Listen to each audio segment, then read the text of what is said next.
ঘুরবো কালিম্পংয়ের side scene. এইটা ছিল আমাদের কালিম্পং ঘোরার সেকেন্ড দিন। আর এই দিনেই আমরা করেছিলাম কালিম্পংয়ের সমস্ত সাইট সিন। আগে বলে রাখছি, সব কিছুর কিন্তু খুব ভালো করে ভিডিও আমি করতে পারিনি, বারবার বলছি। সঙ্গে আমার ছোট বাচ্চা ছিল, আর ভিডিও যেহেতু হাজব্যান্ড বাচ্চা সামলাচ্ছিল, নিজেই ভিডিও করেছি, তো সব কিছুর ভিডিও নেই। এটা একটা ছোট্ট ইনফরমেটিভ ভিডিও, জাস্ট এইটুকুনি। তো যাই হোক, সকালবেলায় ঘুম থেকে উঠে আমি চান টান করে রেডি হয়ে নিয়েছিলাম। তারপর আমাদের হোমস্টে থেকে এই যে গরম গরম চা দিয়েছিল। আমরা সবাই সকালের চাটা খেয়ে নিয়েছিলাম। বাকিরাও সবাই চান টান, তারপরে চা খাওয়ার পর চান টান করেছিল। তা করতে করতেই আমার সুপুত্রও ঘুম থেকে উঠে পড়েছিল এবং সেও দুধ বিস্কুট খেয়ে নিয়েছিল। তাকেও তারপরে চান করে রেডি করে ব্রেকফাস্ট করিয়ে দিয়েছিলাম। সবার ব্রেকফাস্ট খাওয়া শেষে আমি ব্রেকফাস্ট খেতে বসেছিলাম। সেদিনের ব্রেকফাস্টে ছিল লুচি, আলুর তরকারি। বাকিরা রুটি খেয়েছিল, আমি লুচি খেয়েছিলাম। আমার লুচি আলুর তরকারি খুবই টেস্টি ছিল। আর সবথেকে যেটা ভালো জিনিস করে দিয়েছিল সেদিনকে, সেটা হচ্ছে আমার ছেলের জন্য ব্রেকফাস্টে করে দিয়েছিল হচ্ছে ডালিয়ার খিচুড়ি। ঠিক আছে, এই যে ডালিয়ার খিচুড়িটা করে দিয়েছিল। তো এটা খাইয়ে ওকে আমি রেডি করে দিয়েছিলাম। এরপরে আমাদের গাড়ি চলে আসে ঠিক 9:30 থেকে 10:45-র ভিতরে। তো আমরা ওই টাইমেই বেরোবো বলেছিলাম। একটু লেট হয়েছিল, 10টা হয়েছিল বেরোতে। আমরা সবাই রেডি হয়ে সেজে গুজে বেরিয়ে পড়েছি। ওই যে সামনে আমার হাজব্যান্ড আমার ছেলেকে নিয়ে বসে আছে। যদিও ও খুব শান্ত নয়, মানে খুব শান্ত নয় বলতে ও বিন্দু মাত্র শান্ত নয়। ওখানে মোটেই বসেছিল না, আমার গলা থেকে হাতটা ছো মেরে খুলে নিয়ে ফেলে দেওয়ার চেষ্টা করছিল। এরপর গেলাম আমাদের প্রথম পয়েন্ট ডেলো, যেটাই হলো কালিম্পংয়ের মূল অ্যাট্রাকশন। এই ডেলোতে গিয়ে আমার ছেলে যে কী বীভৎস পরিমাণে এনজয় করেছে কি বলবো। এই যে দেখুন, ওকে কিছুতেই কোলে নেওয়া যাচ্ছে না, কেউ ওকে কোলে নিতে পারছে না, ও কারুর কোলে চাপেনি। ওই ডেলো পাহাড়েও একা একা হেঁটে উঠেছে, আবার একা একা হেঁটে নেমেছে। তাই ওর পেছনে ছুটতে ছুটতেই আমাদের বেশিরভাগ টাইম চলে গেছে। সব কিছু ফটো নেওয়া, ভিডিও করাটা আমাদের আর করে হওয়া ওঠেনি। ডেলো জায়গাটা মানে সত্যি ভীষণ ভীষণ সুন্দর, ঠিক যেই কারণে এটা কালিম্পংয়ের মেন অ্যাট্রাকশান। প্রচুর ফুল। ওই যে দেখুন, কোল থেকে নেমে পড়ছে, কোলেও উঠবে না, একটু হাঁপিয়েছিল বলে জাস্ট 10 সেকেন্ড মতন হয়তো কোলে ছিল, তারপরে আবার নেমে পড়েছিল। দেখতেই পাবেন নেমে পড়বে। হ্যাঁ, তো যেটা বলছিলাম, এখানে প্রচুর ফুল চারিদিকে, প্রচুর ফুল, প্রচণ্ড সুন্দর জায়গা, মানে মন ভরে যায়, এতটাই সুন্দর জায়গা। পাহাড়, মেঘ, আমরা একটা দারুণ ওয়েদার পেয়েছিলাম। অল্প অল্প ছিপছিপে বৃষ্টি হচ্ছিল, তবে সেটা গায়ে লাগার মতন নয়। এটা হচ্ছে ডেলোর বিখ্যাত ডেলো বাংলো। এখানেও কিন্তু থাকার ব্যবস্থা আছে, কন্ট্যাক্ট করে থাকতে পারেন। যদিও সেসব ইনফরমেশান আমি নিতে পারিনি, আপনাদের দিতেও পারছি না, কারণ ওই আমার সুপুত্র, তার পেছনে ছুটতে গিয়ে সব কিছু করে হওয়া ওঠেনি। এই মাঠে হর্স রাইডিং হচ্ছিল, বিভিন্ন রকমের খেলা হচ্ছিল। তো আমার ছেলে সেগুলো খুব এনজয় করছিল, ছুটে ছুটে ঘুরে ঘুরে। এই যে পুরো ডেলো বাংলোটা দেখুন, ডেলো বাংলোটা দেখা যাচ্ছে পুরো, প্রচণ্ড সুন্দর জায়গাটা। এখানে কিছুক্ষণ ছেড়ে দিয়েছিলাম ওকে। এবার আমরা যে সবাই মিলে একটা ছবি তুলবো সেটাও করে উঠতে পারিনি। ও ঘুরছে, ছুটছে। এবার ওর মুখ থেকে শুনুন ও কোথায় ঘুরতে এসেছে, ও বলবে সেটা। গাড়ি থেকে নামিয়ে দিলে প্রচন্ড এনজয় করছে, চারিদিক ঘুরছে, দেখছে ঘোড়া, হাতি। বাবা তুমি কোথায় ঘুরতে এসছো? এটা বাড়ছে। তো আপনারা এলে প্রথমেই এই ডেলোর সাইড সিনটা করবেন, অপূর্ব সুন্দর জায়গা। একটু হাতে টাইম নিয়ে আসবেন, এখানে বেশিটা টাইম ঘুরতে লাগে। এরপরে আমার ছেলে এখানে কার রাইড করেছিল, বাচ্চাদের কার, মানে এরকমের অনেক কিছুর ব্যবস্থা আছে। তো গাড়িতে চাপতে যেহেতু খুব ভালোবাসে, তো গাড়িতে চেপেছিল। গাড়িতে চেপে ও খুব ঘোরাঘুরি করছিল, খুব মজা করেছে। ওই যে আই লাভ ডেলো লেখা একটা গাড়ি, তাতেও চেপে পড়ে ঘুরছে, খুব মানে ভীষণ এনজয় করেছে আমার ছেলে। এই ডেলো জায়গাটাতে ভীষণ এনজয় করেছে। আমরাও কিছু ছবি তুলেছি, সেলফি তুলেছি এখানে। তারপরে আমরা এখান থেকে চলে যাই। তো ডেলোর কিছু ভিউ দেখুন আপনারা, আমার ছেলের যে গাড়ি এনজয় করছে সেটা একটুখানি দেখুন। আচ্ছা, এইখানে ডেলো ঘোরার পর আমরা গেছিলাম কালিম্পং সায়েন্স সেন্টারে। কালিম্পং সায়েন্স সেন্টার ভীষণ সুন্দর জায়গা। ভেতরে ফটোগ্রাফি, ভিডিওগ্রাফি অ্যালাউ নেই, করতে পারিনি। প্রচুর সায়েন্টিফিক অনেক জিনিসপত্র আছে যেগুলো ভীষণ ভালো লেগেছে, খুব ভালো লেগেছে, খুব এনজয় করেছি আমরা, খুব ভালোভাবে সেগুলো দেখেছি। আর এর বাইরের পরিবেশটা দেখুন, জাস্ট অসম, দারুণ। এর বাইরের পরিবেশটা অসম, দারুণ। বাইরের পরিবেশটা একদম মন ছুঁয়ে যাওয়ার মতন। ভীষণ সুন্দর। পাহাড়ের ওপরে একটা ভিউ পয়েন্ট আছে, সেইখান থেকেও খুব সুন্দর বাইরের দিকটা দেখা যায়। সায়েন্স সেন্টারের পর আমরা যেখানে গেছিলাম সেইটা হচ্ছে হনুমান টপ। এখানে রয়েছে একটা বিশাল হনুমান মন্দির। তো হনুমান টপ যাওয়ার জন্য দুদিক দিয়ে দুটো রাস্তা আছে, একটা সিঁড়ি বেয়ে আর একটা এমনি ওভারব্রিজ টাইপের রাস্তা আর কি।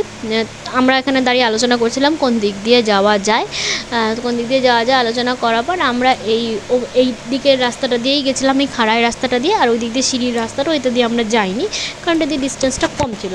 ওই যে হনুমান টপের হনুমানজিকে দেখা যাচ্ছে। সেদিনকে আমরা যেদিন ঘুরতে বেরিয়েছিলাম সেদিন ওয়েদারটা মেঘলা ছিল, এক ফোঁটাও রোদ ওঠেনি, কিন্তু ভীষণ সুন্দর ছিল। খুব আরাম করে ঘুরেছি, কোনো রকমের কোনো সমস্যা হয়নি।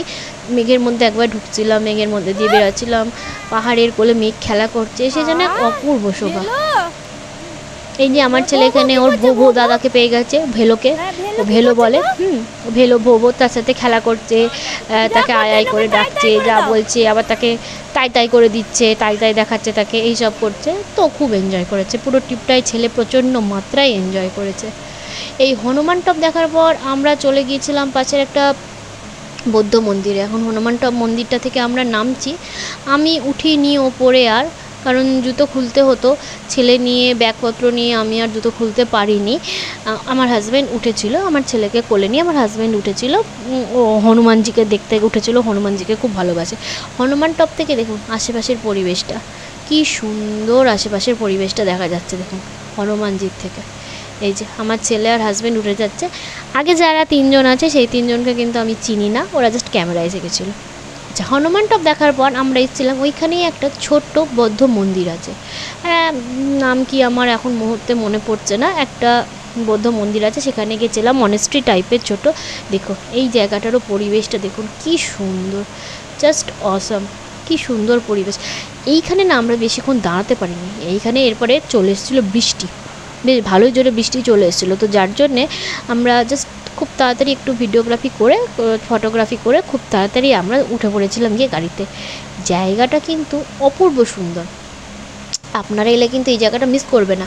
হনুমান মন্দিরের ঠিক আগেই, মানে রাস্তা দিয়ে যেতে গেলে প্রথমে এটা করবে, তারপরে হনুমান মন্দির। তো আমাদের ড্রাইভার হনুমান টপটা দেখিয়ে নিয়ে এসে এখানে গাড়িটাকে দাঁড় করিয়েছিল, হনুমান টপটা দেখিয়ে নিয়ে এসে এখানটাতে গাড়িটা দাঁড় করিয়েছিল। এইটা দেখার পর আমরা চলে গেছিলাম কালিম্পংয়ের বিখ্যাত মঙ্গলধামে। মঙ্গলধাম জায়গাটা সত্যিই খুব সুন্দর, ভেতরটা আরও সুন্দর, কিন্তু ভেতরে ফটোগ্রাফি করা নিষেধ, সেই জন্যে করিনি। তারপরেও কারণ হচ্ছে যে আমার ছেলে, যার জন্য আমি সব কিছু করতে পারিনি। এই যে দেখুন মঙ্গলধামের আশপাশটা কি সুন্দর, মঙ্গলধামের পাশটা, ওয়েদারটা, সেদিনের ওয়েদারটা দেখুন, শুধু জাস্ট অসম, ওয়েদারটা দেখুন শুধু জাস্ট অসম।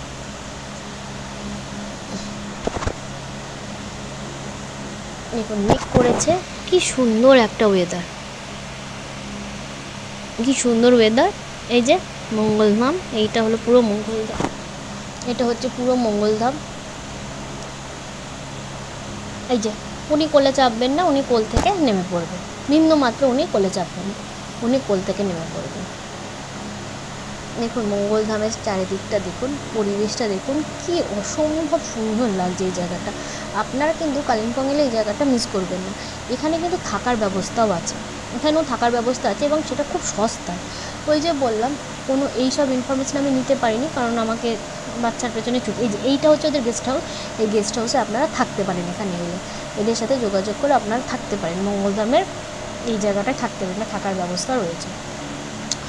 খুব সুন্দর জায়গা, খুব সুন্দর, একটু নিচুর দিকে, খুব সুন্দর জায়গা। মানে এখানে বেশ কিছুক্ষণ থাকলে মনটা পুরো জুড়িয়ে যাবে আপনার, একদম মন জুড়িয়ে যাবে, শান্ত হয়ে যাবে। পাহাড়ের ওপর দিকে ছোটো ছোটো বাড়ি, একটু নিচুর দিকে, এটা অপূর্ব সুন্দর একটা জায়গা হচ্ছে এই মঙ্গলধাম। দেখুন কি সুন্দর জায়গা। এই যে আমার ছেলে কোলে উঠবে না, পুরো মঙ্গলধাম জায়গাটাও পুরো হেঁটে হেঁটে ঘুরছে। এরপরে আমরা গেছিলাম মঙ্গলধামের পরে এখানকার বিখ্যাত পাইন ফরেস্ট, যেখানে ক্যাকটাস আছে, হ্যাঁ পাইন নার্সারি, যেটা ক্যাকটাস নার্সারি নামে পরিচিত, সেইখানে বিভিন্ন রকমের ক্যাকটাস নার্সারি। এইখানে না আমরা বেশি ফটোগ্রাফি ভিডিওগ্রাফি করতে পারিনি, কারণ আমার ছেলের খুব ঘুম পেয়ে গেছিলো, খুব বিরক্ত করছিলো, তো যার জন্যে জাস্ট খুব কমই, যেটুকুনি না করলে নয় সেইটুকুনি ফটোগ্রাফি ভিডিওগ্রাফি করে আমি ওকে কোলে নিয়ে নিচে গাড়িতে চলে যাই যে ঘুম পাড়ানোর জন্যে। এখানেও থাকার ব্যবস্থা আছে এবং বাঙালিদের আন্ডারে সেটা। এই যে পাইন ফরেস্ট থেকে বাইরের ভিউটা, এরপরে আমরা এসেছিলাম কালিম্পংয়ের সেট সাইট সিং দূরপিন মনেস্ট্রি। মাঝখানে আরও দুটো জায়গা আমরা দেখেছি, সেটা হচ্ছে মর্গান হাউস আর গল্ফ ক্লাব। কিন্তু বৃষ্টি হচ্ছিলো প্রচণ্ড, যার জন্য আমরা নামতে পারিনি। আর মর্গান হাউস রিপেয়ার হচ্ছে, সেই জন্য নামতে পারিনি। এই দুটো পয়েন্ট আপনারা মিস করবেন না, গল্ফ ক্লাব আর মর্গান হাউস সামনাসামনি দুটো। এই যে দেখো, আমরা যখন দূরপিন মনেস্ট্রিতে পৌঁছেছি, দূরপিন মনেস্ট্রির ওয়েদারটা ঠিক এরকম ছিল। বললাম না, আমরা ঘুরেছি, কোনো রোদ পাইনি, মেঘ ছিল চারিদিকে, মেঘের মধ্যে ঢুকছি বেরোচ্ছি, যেন একটা অপূর্ব পরিবেশ। খুব ভালো করে ঘুরেছি, খুব এনজয় করেছি। এইগুলোই হচ্ছে সাইট মানে কালিম্পংয়ের ওয়ান ডে সাইট সিইংয়ের মধ্যে পড়ে। আপনারা এলে আপনারাও এইগুলো দেখবেন। জায়গাটা সত্যিই সুন্দর, দূরপিন মনেস্ট্রি। আর এইখানে এসে বললামই আগে যে আমার ছেলের ঘুম পেয়েছিল, সেই জন্য ওকে আমি ঘুম পাড়িয়েছিলাম। তো দেখবেন এখানেও ঘুমের মধ্যে আমাদের কোলেই আছে, কোলে নিয়ে ওকে আমরা এই জায়গাটা দেখেছি। এরপরে আমরা হোমস্টে ফিরে গেছিলাম। হোমস্টেতে ফিরে লাঞ্চ করে ঘুমিয়ে পড়েছিলাম। তো হোমস্টে থেকে লাঞ্চ করে ঘুমিয়ে পড়েছিলাম। ছেলেরও লাঞ্চ হোমস্টে থেকেই করে দিয়েছিল, ব্যবস্থা করে দিয়েছিল, ওকে খাইয়ে টাইয়ে দিয়ে ঘুম পাড়িয়ে দিয়েছিলাম। খুব এনজয় করেছি, খুব ভালোভাবে ঘুরেছি। এই দিন যেদিন আমরা যে গাড়িটাতে করে ঘুরেছিলাম, সেই গাড়ির ব্যবস্থা আমাদের হোমস্টে থেকেই করে দিয়েছিল। ঘুম থেকে উঠে সন্ধ্যেবেলায় হোমস্টে থেকে আমাদের মোমো দিয়েছিল সন্ধ্যে স্ন্যাক্সে, তার সাথে চা। এই যে আমার ছেলে খাচ্ছে। আর রাত্রে ডিনারে সেদিনকে ছিল চিকেন, পটল পোস্ত, যেটা অপূর্ব সুন্দর খেতে হয়েছিল, ডাল, আলু ভাজা, ছেলের জন্য ভাত।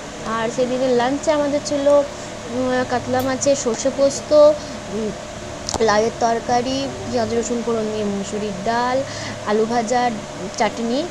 খাওয়া দাওয়া নিয়ে কোনো কথা হবে না এনাদের, ভীষণ ভালো। আমি রেকমেন্ড করব সবাইকে, আপনারা যদি যান আপনারা এখানে থাকতে পারেন, আপনাদের কোনো রকমের কোনো সমস্যা হবে না। আমার ছেলের সমস্ত রকমের খাবার তো ওনারা যখন বলছে তখন তৈরি করে দিয়েছেন। তাছাড়াও জল ফোটানো, জল ফুটিয়ে দেওয়া, জল গরম করে দেওয়া, সমস্ত কাজ যখন বলেছিলাম তখন করে দিয়েছেন। তো এই ছিল আমাদের কালিম্পংয়ের সেকেন্ড ডে, মানে পুরো দিনটা কীভাবে আমরা কাটিয়েছিলাম সকাল থেকে রাত পর্যন্ত, তার ডিটেলস, আমরা কোথায় গিয়েছিলাম, কী কী সাইট সিইং করেছি, কীভাবে করেছি, কোনটার পর কোনটা করেছি, সমস্ত কিছু ডিটেলস এর মধ্যে আমি দিয়ে দিয়েছি। আপনারা চাইলে এই হোমস্টের সাথে কন্ট্যাক্ট করতে পারেন, এখানে গিয়ে থাকতে পারেন, ওনারাই সব ব্যবস্থা করে দেবে, কোনো রকমের কোনো সমস্যা হবে না। আমরা খুব ভালোভাবে এনজয় করে কালিম্পং ট্যুরটা কমপ্লিট করতে পেরেছিলাম শুধুমাত্র এই হোমস্টের জন্য। তাহলে টাটা।